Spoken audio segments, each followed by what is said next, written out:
किस विषय पे चर्चा हुआ है? আপনার তরফ থেকে কি আশ্বস্ত করেছেন স্যার? না ও এসছে তো সৌজন্যমূলক সাক্ষাৎকার, এর আগেও কয়েকবারই এসছেন উনি, তো কালকে এসছেন। বিভিন্ন বিষয়ে আলোচনা হয়েছে, বর্তমান পরিস্থিতি, ত্রিপুরা রাজ্যের এইসব বিষয়ে আলোচনা হয়েছে, অন্য কোনো বিষয়ে আলোচনা হয়। এডিসি বরাদ্দ বাড়ানো বা এগুলো তো চলছে, আগেও বলেছে, এইসব তো থাকবেই, আমরাও দেখবো।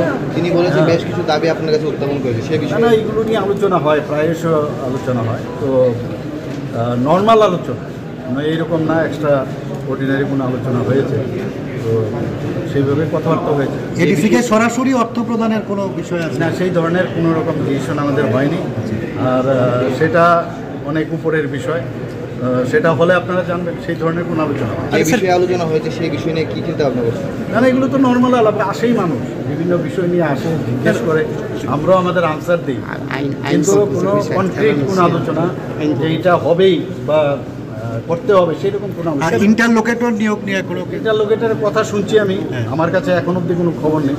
ইন্টারলোকেটার যখন আসবে তখন আপনারাও জানতে পারবেন। স্যার উনি বলেছেন যে কিছু বিল আটকে রয়েছে, গভর্নরের কাছে কিছু বিল আটকে রয়েছে, এই বিষয়টা নিয়ে কোনো কথাবার্তা হয়েছে? না আমি তো বললাম তো, অনেক জিনিস অনেক কথা আলোচনা হয়েছে, তো সেইগুলো নর্মাল আলোচনা, মানে এটাকে একদম হাইলাইট করতে হবে সেরকম কিছু।